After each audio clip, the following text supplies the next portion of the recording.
Monday again. Woohoo! Love Mondays. Not so much for work and all, but for this, I miss this. I like this. You know, you and me time. It's awesome. This Monday, I wanted to talk about something that no one likes to talk about. Herpes. Okay?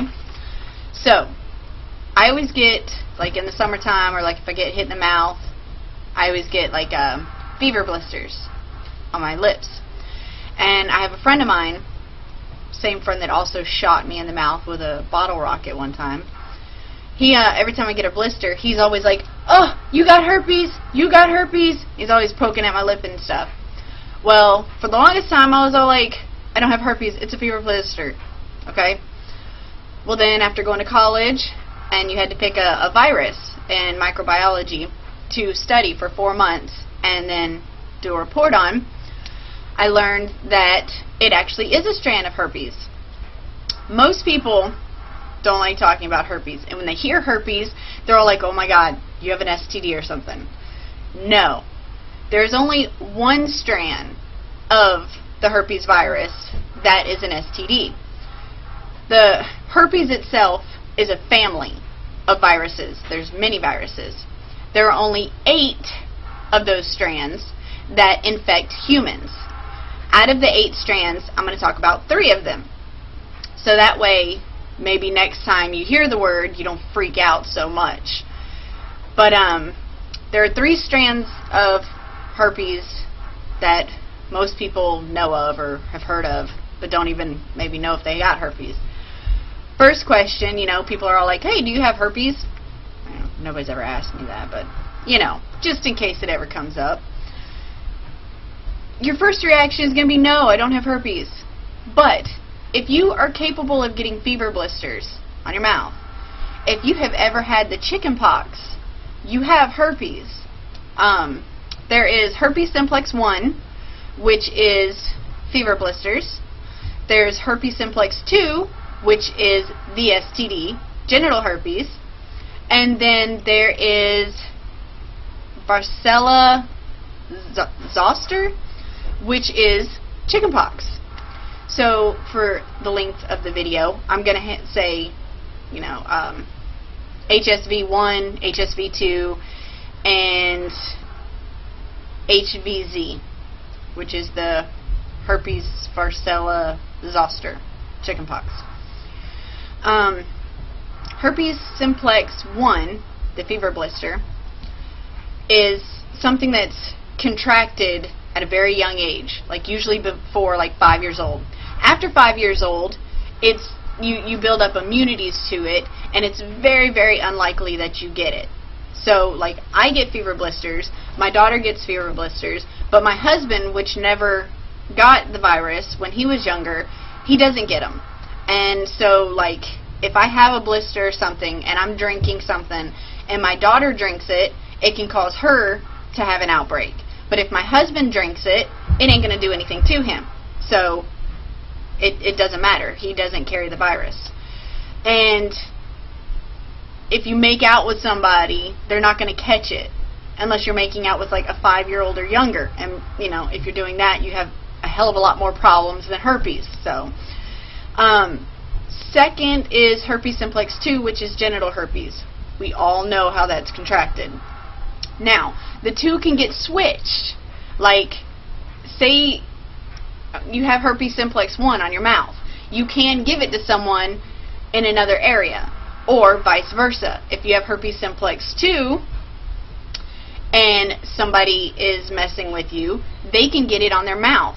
And it's a heck of a lot worse when it's switched like that.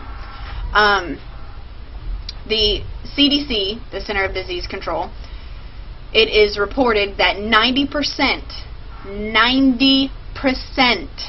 of the United States has herpes simplex 1, herpes simplex 2, or both together. Most people, there's only like 1 out of 10 people that have herpes know it, because it's a immune controlled virus. Your body controls the virus pretty much at all times. It lives in the nervous system. It lays dormant. And you can get it by if you're sick, if you're on antibiotics, If you have too much exposure to the sun, then it can cause your immune system to drop and the herpes can come out. It's like if I get sunburn, which doesn't happen often, but if I get sunburn, I can get a blister on my lip because being in the sun lowers your immune system.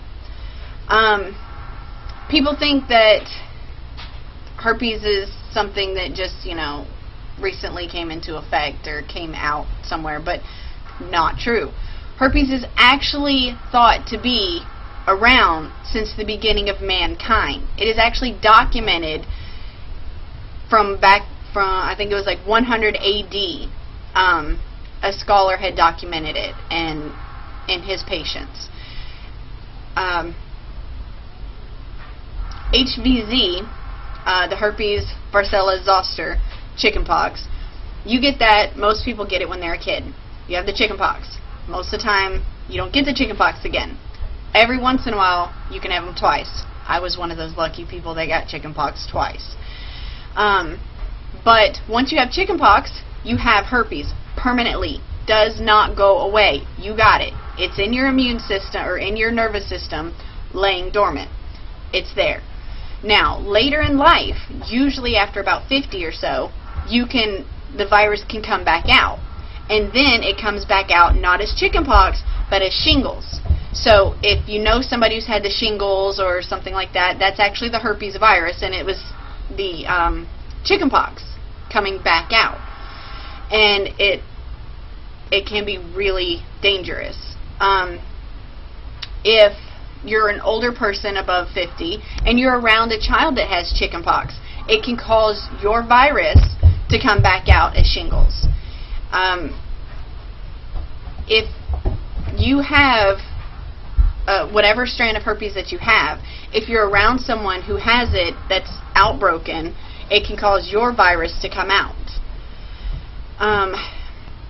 The CDC also reported that 27% of all persons 12 years old and older, 27% have herpes simplex 2, which is genital herpes. That is a little bit over 1 out of 4 people. So 1 out of 4 people in the United States over the age of 12 have herpes simplex 2. They might never know it because they might never have any symptoms of it because their immune system controls that. So my whole point in making this video is that, when you hear the word herpes, don't act like a little child and freak out like it's some kind of awful thing, because more than likely you have it. You might not know that you have it, but you do. I've had the chickenpox twice. That's 1 strand of herpes that I have. I've got herpes simplex 1. I get fever blisters. That's 2 strands of herpes that I have. Neither of which are STDs, and neither of which I got contracted in some awful way. But it just don't freak out about it. It's actually something natural that a lot of people carry. It can be controlled very well. Just eat healthy and do right, and keep your immune system up. If you're an older person past 50 and you end up with shingles, don't just wait it through. Go to the doctor. You can get antibiotics. It's over like that. Shingles is an extremely, extremely painful virus when it comes back out, because it has been laying dormant in your immune system for years since you've had the chickenpox. And when it comes back out, it actually comes through your nervous system, and it comes through all the nerves in your body. And that's when you see the little marks on your skin, it is from where that nerve is, and it's causing a blister or a spot. And so it hurts like a mother, okay? It's not fun. Get some antibiotics. It'll make you go away a heck of a lot faster, and it controls the pain a lot easier. That is what I wanted to feed y'all today for Monday. So, like, subscribe, leave me comments, and I will see you next Monday. Bye.